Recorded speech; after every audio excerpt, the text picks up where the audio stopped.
तत्व प्रबंधन के बारे में। तो सुना था यह जानकारी दे रहे हैं डॉक्टर AK सिंह, मृदा वैज्ञानिक।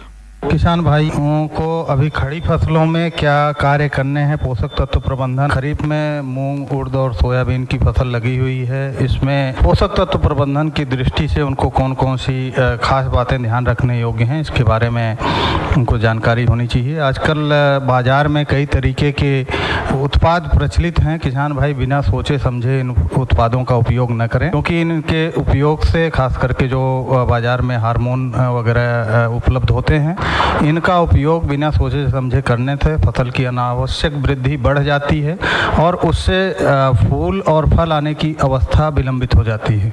तो किसान भाई कृपया बिना किसी सलाह के, वैज्ञानिक सलाह के, इनके बारे में उपयोग करने के से पहले वैज्ञानिक सलाह अवश्य लें। यदि आवश्यक है, यदि वैज्ञानिक या विशेषज्ञ कहते हैं कि इनका उपयोग करना है, तभी इनका उपयोग करें, अन्यथा स्वयं अपने मन से इनका उपयोग न करें।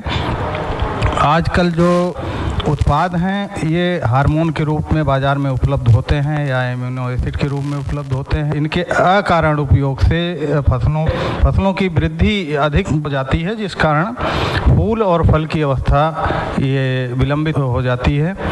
यदि फसलों में पोषक तत्वों की कमी के लक्षण दिखाई दे रहे हैं, तभी हमें उर्वरकों का उपयोग करना है, इनका पर्णी छिड़काव करना है। जैसे यदि फसल में मूंग या उड़द या सोयाबीन की फसल में पुरानी पत्तियों में पे पीलापन आता है, सामान्य रूप से पीलापन, ये एक पीला मोज़ेक का पीलापन, उसका पहले अनियमित धब्बे विकसित होते हैं, लेकिन तत्व की कमी जब होती है, नई पत्तियों में पीलापन आता है सामान्य रूप से पूरी पत्ती में, तो ये गंधक की कमी होती है।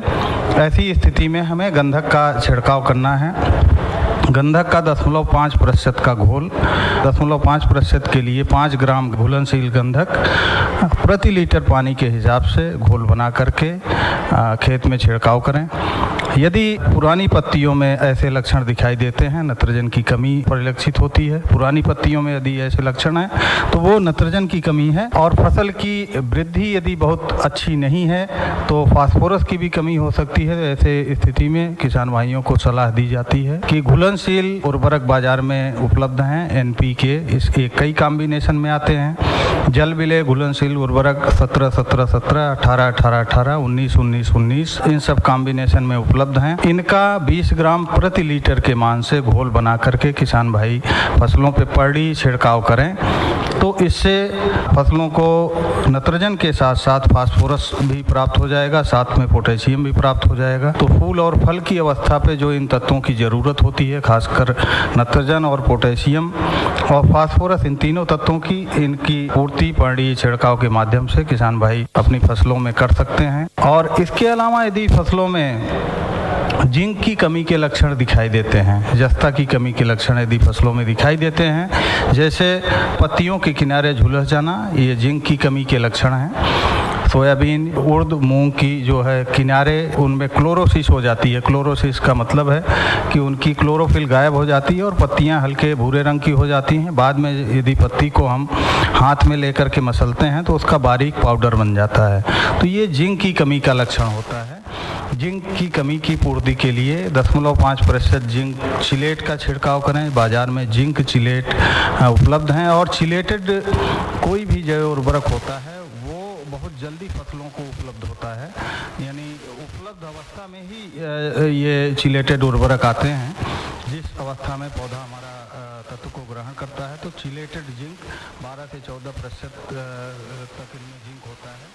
ऐसे उर्वरक का उपयोग करें, इनको बाजार से क्रय कर लें। 0.5% का घोल बनाना है, यानी 5 ग्राम प्रति लीटर का घोल बनाएं और पूरे खेत में समान रूप से छिड़काव करें।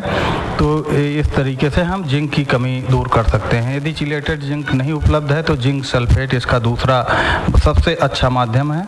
जिंक सल्फेट 2 कॉम्बिनेशन में आता है, एक में 21% जिंक होती है, दूसरा जिंक सल्फेट मोनोहाइड्रेट होता है, इसमें 33% जिंक होती है। तो किसान भाई इनमें से जो भी जिंक सल्फेट वाले उपलब्ध हो, उनको आसानी से उपलब्ध हो, इनका क्रय करके और इस पे ऐसा लक्षण प्रतीत होने पे फसलों में इन उर्वरक का उपयोग कर सकते हैं। इसके अतिरिक्त यदि फसल में कोई अन्य कमी होती है तो वैज्ञानिक सलाह अवश्य लें।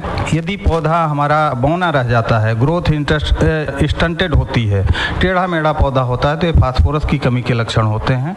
ऐसी स्थिति में हमने आपको जो उपाय बताए हैं कि NPK 17-17-17 या दूसरे कॉम्बिनेशन यदि इनका छिड़काव करते हैं तो हम फास्फोरस की भी साथ में नाइट्रोजन के साथ साथ पूर्ति करते हैं और साथ में पोटेशियम की भी पूर्ति कर देते हैं। तो खड़ी फसलों में अभी किसान भाइयों को इनका प्रयोग करने की सलाह दी जाती है। साथ में यदि फसलों में फूल की अवस्था विलंबित हो रही है, अगर कोई फसल ऐसी है जिसकी वृद्धि सामान्य है और फूल की अवस्था में विलंब हो रहा है, तो ऐसी स्थिति में हार्मोन का स्प्रे न करके किसान भाई वर्मी कंपोस्ट बनाते हैं, तो वर्मी कंपोस्ट से एक सह उत्पाद वर्मी वाश के रूप में प्राप्त होता है। Vermi wash 1 litre vermi wash और 9 लीटर पानी इस अनुपात में ले लें और उसका यदि हम छिड़काव करें तो इसमें पोषक तत्वों की यदि कमी है, फसलों में थोड़ी बहुत किसी भी पोषक तत्व की कमी है तो जैसे